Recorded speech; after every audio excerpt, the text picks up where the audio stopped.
nem tudom, tudjuk-e, hogy a mi nyelvünk az ős nyelvhez a legközelebbi nyelv a bolygón. Mit jelent az, hogy legközelebbi? Azt jelenti, hogy a legtöbb szót és kifejezést használja az ősnyelvhez képest. Tehát a magyar használja az ősnyelvből a legtöbb szót. Az ősnyelv az azt jelenti, hogy egy nyelv volt a bolygón, és az a nyelv az szanaszét ágazott. És a magyar tartotta meg a legtöbb szót és kifejezést az ős nyelvből. Ez egyébként, ez egy kutatás, nem magyar kutatás végeredménye, mert a magyarok ilyet nem kutattak, megmondom őszintén. Tehát ez nem magyar kutatás végeredménye, és a kutatók ide jutottak. Miért? Mert mi hol éltünk jellemzően, amit ugye megint csak mi is egy kicsit tagadunk meg, sok mások népek tagadnak.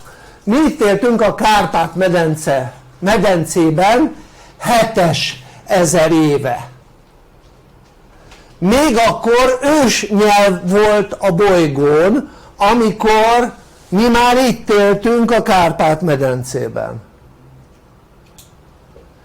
És tehát most nem nacionalista előadást tartok, nehogy valaki ezt félreértelmezze, de mi által itt éltünk a Kárpát-medencében. A Kárpát-medencét pedig óriási hegyek vették körbe, azért medence.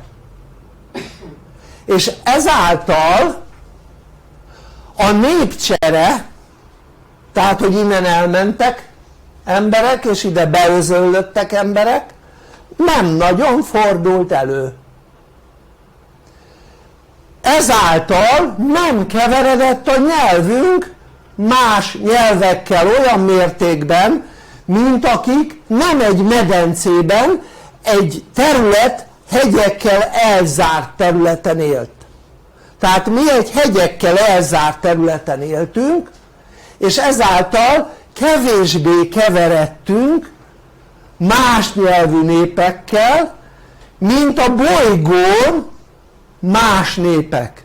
Ugyanis azok nem keveredtek csak nyelvi szempontból, akik mondjuk valami elhagyatott szigeten éltek esetleg.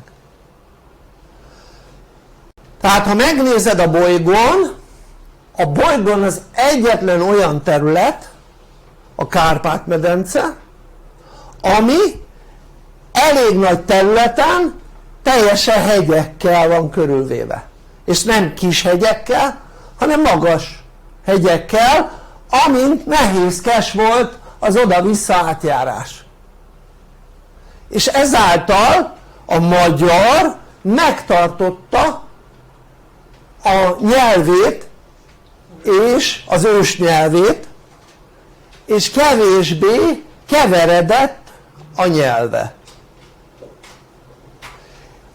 Na most, ha megnézzük még egy szempontból, ennek megint csak utána lehet nézni, hogy a világon nem sok olyan nyelv van, konkrétan én magyaron kívül nem tudok mást, amely a nyelvében él.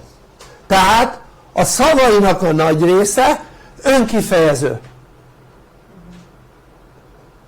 Tehát maga a szó kifejezi annak a szónak az értelmét, tehát maga a szónak mondani valója van.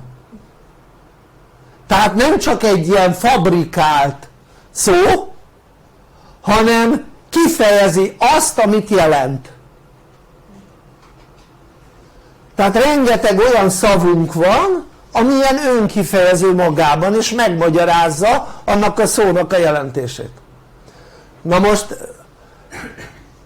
az ősnyelv az egyébként ilyen volt, az így volt kialakítva.